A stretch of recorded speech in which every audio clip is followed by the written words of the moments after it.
Hello, and welcome to the Decent Ideas podcast, where decent needn't necessarily mean polite in an indecent time, nor should it mean perfect for obvious reasons. What it must mean is fitting and suitable for that time. I'm Terence. So we're getting to the point in this podcast where we've covered a lot of ground, and as a result it's becoming less and less easy to summarize everything that we've covered as prologue to the current episode. And in a related sense, I'm finding that it makes more sense to focus the episode around current events. So it's making it harder to predict what I'll be handling in any particular episode. But that's okay. We learn and we live and all of that jazz. So with that, I wanted to tackle basically a first shot at talking about our economic system. And I'm thinking of this in light of the stimulus checks that just passed the Senate for $1,400 as opposed to the $2,000. And obviously there's been a big discussion about, to what extent promises were broken and what have you. In addition, as part of this new Recovery Act to address the COVID recession, the expanded unemployment benefits will be continuing at a rate of $300 per week. And unfortunately, there is no 15 per hour minimum wage amendment as part of the bill, although some have argued that that is not necessarily the way that it should be, that this policy should be handled, that it should be handled separately.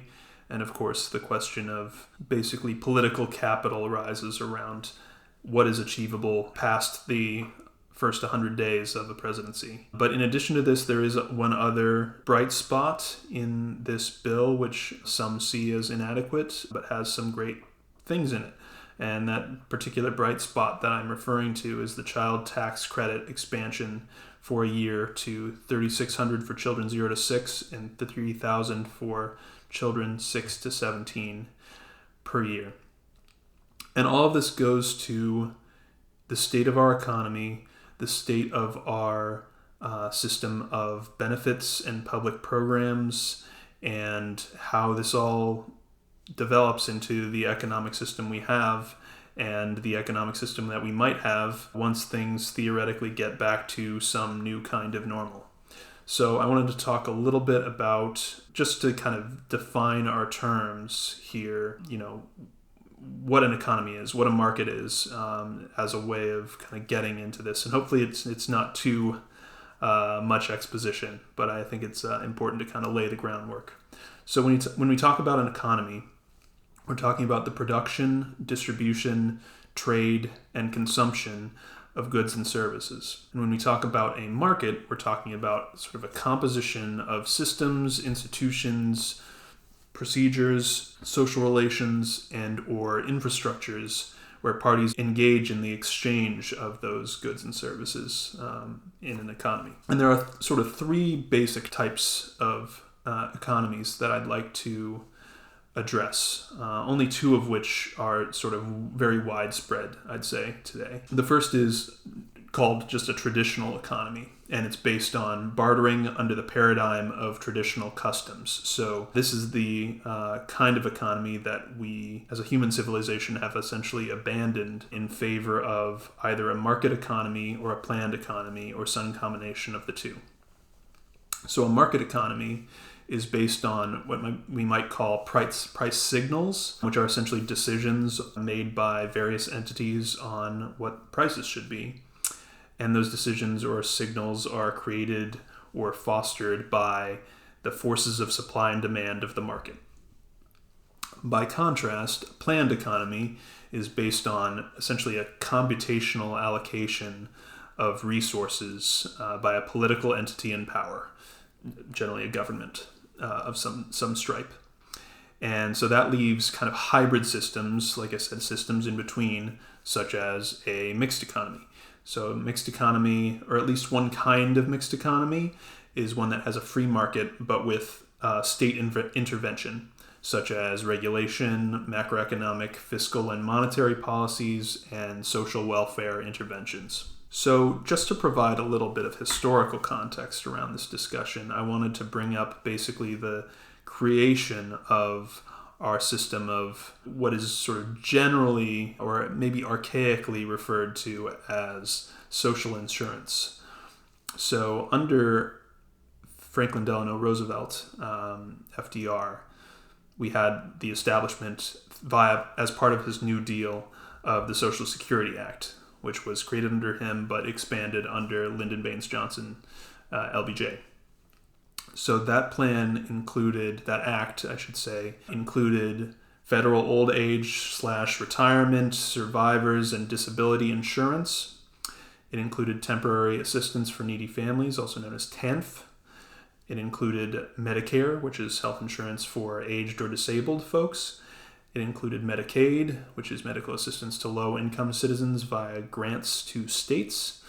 And it included children's health insurance for low-income citizens. Outside of the Social Security Act, FDR also implemented unemployment insurance, or the first instances of unemployment insurance, and the Housing Act of 1937, which basically created the foundation for kinds of public housing. And LBJ, of course, expanded on this in the 1960s with his Great Society. And LBJ's programs included the establishment of the Supplemental Nutrition Assistance Program, also called SNAP, which essentially replaces the food stamp program. LBJ was the first to permanently create this kind of program. And so this leads to a general sort of landscape of types of social programs that could hypothetically exist or might in fact exist. So, of course, minimum wage comes to the front and is especially relevant as there was a discussion on the left about whether or not a vote could be forced on including a minimum wage. Bernie Sanders, of course, attempted to create an amendment for this during the debate over the most recent assistance plan, COVID relief plan for the U.S., and failed with 8 Senate Democrats voting against it. Other kinds of programs are obviously things like universal health care. The stimulus checks is actually a sort of interesting flirtation, you might say, with basic income, universal basic income. We've also discussed as a country, on the left in particular, the extent to which education should be free, whether it should extend to public college or all college and what have you. In addition, programs around affordable housing, of which we have, as I said, programs have been created to make housing more affordable or make it, publicly accessible to those who can't pay. So we also have affordable housing. And in addition, as I referred to, economic protection during sickness, accident, old age, unemployment, and retirement, which is already at least in place in its current iteration as part of the Social Security Act as amended. So basically you get to the question of, with these this landscape of potential ways to establish a system of not just the economy, how the market should run, but also what benefits should citizens be entitled to, is one way that it's put. Entitlements is a framing for the discussion around public programs. So basically on the political left, we have a discussion generally about reducing inequality via wealth redistribution or public services. And we think of this, in a sense, as kind of the end goal of improving the economic system, is creating programs that reduce inequality. On the political right, by contrast, the focus on improving the economic system is generally about removing market barriers to encourage further investment in the market and consumption of goods and services from the market. And that leaves kind of the political center, which also ostensibly is interested in reducing inequality, but mostly in the interest of encouraging consumption, like the right is concerned with. And these are, of course, represented, the right and the center are, of course, represented by our two political parties. And I've mentioned this before on the podcast, but, I think it bears mentioning that I do ascribe to the notion that our Democratic Party is, in fact, a center party and not a left party, as some would have us believe, by virtue of the fact that it pursues a mixed market of a very specific type, which I referred to earlier, where the state intervenes with regulation, but there isn't any discussion about social ownership of the means of production, things like this that are generally ascribed to socialism, albeit generally unfavorably. But in any case, so because the political center and the political right are what is generally represented in our political system by our two-party duopoly, these are generally the ways that we discuss our economic policy. I've referred to the Overton window in previous episodes, the way of framing what's acceptable political discourse. And so that's the system that we find ourselves in, because the left is unable to attain political power. It leaves us in this position where the center and the right have control over the discourse by virtue of their political power. And so another way in which they leverage that discourse is they generally agree that inequality is necessary, even desirable at some level, because for the less wealthy, it encourages participation in the market. And the center and right also agree that policy to improve the economic system should be about serving the market. Whereas on the left, if they espouse the importance of a market, they generally believe it isn't inherently good, the way that free market capitalists talk about how great the market is, but instead the left, if they espouse the importance of a market, believe it isn't inherently good and also should be strongly regulated. So generally, this union that I've talked about between the right and the center, this duopolistic view of the market, leads to terms like welfare, the safety net, and social security as mostly, if not somewhat, unsavory terms. So we have this notion of picking yourself up by your bootstraps and saving for your retirement as the responsible things to do, and too much else expects the government to do the work for you that you should be doing for yourself. So asking for too much more means you're free riding, you're expecting the system to handle it for you. And also, furthermore, wealth redistribution is also generally frowned upon because it presupposes that the market isn't able to fairly distribute the wealth, which suggests that there may be some inherent flaws in the market, which goes against this notion that we should have a free market, as moderates, liberals. When I say the liberals, I mean modern liberals and folks on the right, conservatives, would frame the discourse.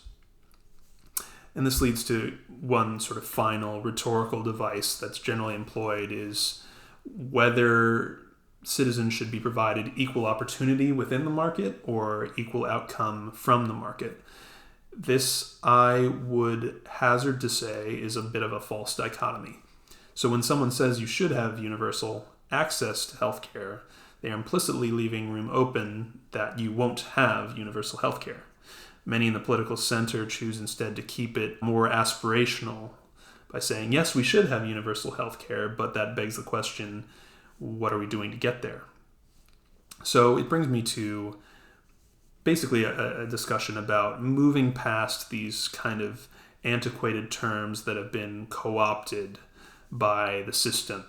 These terms like welfare, the safety net, social security, and moving to a new sort of model. And by the way, I'll just note for the record here that this is perhaps, of the decent ideas I've shared so far, this is perhaps the least baked, if you will, of my ideas, and I'm not necessarily convinced that it's the right idea. It's simply a thought experiment that I hope you'll join me on in this episode. So the easiest sort of public analogy for this system is the one that was espoused by presidential candidate from 2020, the Democratic primary, Andrew Yang. And he talked about human-centered capitalism. And so human-centered capitalism, if I can attempt to summarize Yang's position, is about adopting new measurements to assess the health of the capitalist system in our country in order to make it more human-centered. So he proposes sort of three major tenets to this idea. The first is that humanity is more important than money. The second is that the basic unit of an economy should be a person and each person, not a dollar and each dollar. And the third tenet is that markets exist to serve common goals and values. So not to, kind of contrast myself so deeply from Andrew Yang, because I think he brought some really important new ideas to the fore, universal basic income being chief among them, that has allowed for, the implementation of stimulus checks, as we've seen, to be so easily accepted and so easily made part of the discourse. These are the beginnings, albeit in a crisis situation, of a discussion around, can we actually have a basic income that everyone gets at all times, even after the pandemic has receded from our memories? So with that, the framing that I'm choosing is slightly different from this. Instead of calling it human-centered capitalism, the decent idea of the day is to create a human-centered economy instead, without the noun that Andrew Yang chooses to be modified by human-centered. So the idea of human-centered economy is about changing the way the economy functions within our country to make it more human-centered. So in practice, this would mean centering humans perhaps even more, I would argue, than Andrew Yang is proposing. You can't help with a system where people need things in order to survive. You can't help but say, okay, well, what are the things that humans need to survive? And so it gets to a discussion of resources, right? And how to exchange resources properly to ensure a functioning society in a way that isn't strictly or entirely handled by the market. So the proposal here is for a mixed market economy that exists as part of a two-tiered economy, where the mixed market economy sits on top of what I would call a social insurance economy, which again is the sort of model set in place during the New Deal by FDR in the US. The term social insurance, by the way, was coined by the German premier Otto von Bismarck in the late 1800s. So with this idea of a two-tiered economy, by putting basically our social insurance program front and center as part of the first tier of the economy, what it allows us to do is it allows us to say, okay, instead of making the market economy separate and distinct from the programs, the social programs that impact and perhaps, bring some more equity to the system, the idea is to merge those two systems into one two-tiered economy, as I put it. So the bottom tier, the tier that anchors the system, would be the social insurance economy.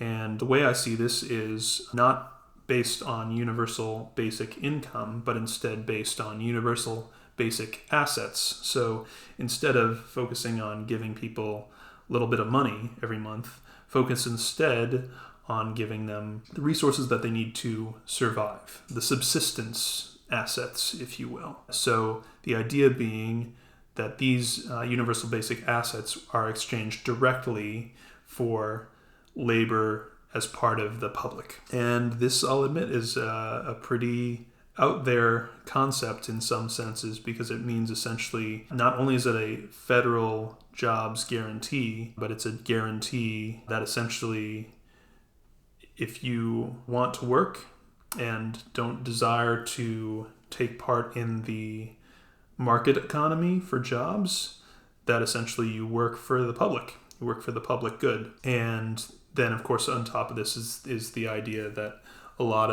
several of our programs, our public programs, are based on, which is that those who can't work become free riders of the system, people that are provided for by the system without having to contribute via work to the system.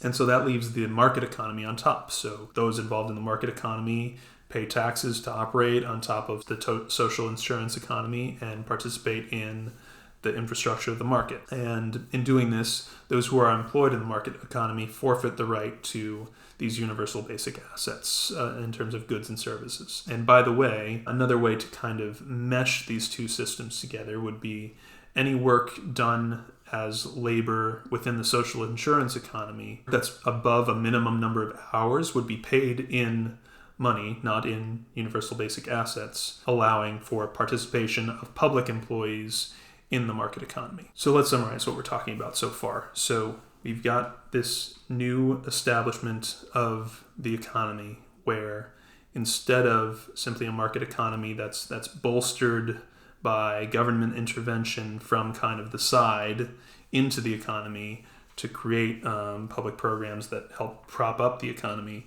instead merge the social insurance system with the mixed market economy into one system where one supports the other and allows for the market economy to thrive. This isn't a mixed market economy as a whole. This is a new sort of two-tiered economic approach. And in this way, this gets to the discussion of the means of production, what goes into the systems in the market. So ownership of the means of production would be democratized, meaning that the majority determines what percentage and kinds of means of production are needed for the public good versus traded as private. So a new way of framing the discussion around the means of production that isn't strictly public or strictly private, but is chosen by the people to what extent it is one or the other. And by the way, part of the reason that this system is one I'm proposing here is because it gets to the discussion of the boom and bust kind of business cycle of our economy, that we tend to go back and forth between booms, economy working the way it's supposed to, the stock market performing well, entities within the market increasing in value, and competition causing those that are the best to rise to the top and those that can't survive the market forces to fall to the bottom and eventually fall by the wayside. But it brings to question, we have this persistent problem of recessions, and in the waning days of the Trump administration, there was talk about how close a recession was, and then of course COVID hit and essentially caused a recession all its own, or at least aggravated the recession that was to come. And so the question becomes, can we avoid recessions in general? So let's talk briefly about what causes a recession. And there are many different things that can cause a recession. And obviously, we do a lot to try and avoid, as a society, recessions from happening, or at least limit their impact as much as possible. But generally, what causes a recession is when price signals or decisions, we talked about those earlier, cause people to withdraw or stop participating in the market. So the idea here is that when the market economy is depressed because it's based on the foundation of a social insurance economy, government can then vote in favor of temporary socialization of all means of production, as well as labor. This is, of course, again, very controversial because it means essentially temporary socialism in the event of a recession. So that's a lot to unpack, and perhaps we don't have time to unpack it today. But let's suffice it to say for the moment that this rethinking of the way of establishing a new economic system is based on the notion that the free market serves us best when it focuses on innovation, premium and niche goods, and entertainment, and serves us worst when it takes away from our ability to give citizens the right to life they deserve. And I could go on about how right to life exists in our in amendments to our Constitution, as well as the Declaration of Independence, and that we perhaps haven't fulfilled that right so far. But I'll leave that piece of it for hopefully a later discussion. As I like to do, I'd like to address what could keep this decent idea from being a great idea, or even perhaps in this case, given how half-baked perhaps the idea is, which is why we call them decent ideas here at the Decent Ideas podcast. What could keep it from being a great idea, or could make it a bad idea, depends on the commitment we make to it. And this is something that I generally would like to propose as a value of the podcast that we have here, is often the way that we assure policy success is by committing to its success. And that's not just, commitment of we're going to do our best.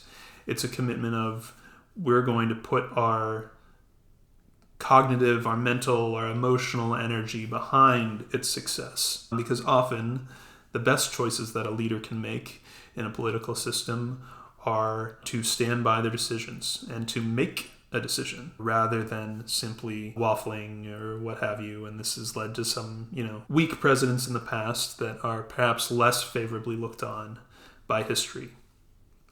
And so that's another big episode I've put before you, another big decent idea. And I hope to expand on this one because this is an idea that has been with me, but I've always waffled on my views on market capitalism, on the way an economic system should function, because it's hard. It's hard to know. There are no assurances when you talk about these forces of the market that, at least ostensibly, we have limited control over. And so I bring this to you as just a new way to kind of think about the economy, to take you out of, as we try to do here, this idea that there are only a certain number of ways that we can function in society. And so this is a big one. This is a big new way of approaching the economic system. And again, perhaps more radical than Andrew Yang. We'll leave it at that. So thank you so much for joining me today. As I've said, and as you know, I'm most reachable on Twitter at DecentFedPROJ for your thoughts, feedback, criticism, encouragement, and whatever. And as I said at the genesis of this episode, we're finding increasingly that it makes more sense to shape what our next subject will be on the current events that inspire us, that inspire me, to think about what system is worth tackling in the current political environment. So we'll see. Tune in next time to figure out what's coming next. And so until then, be decent to one another. I hope you fare well, and thanks again for listening.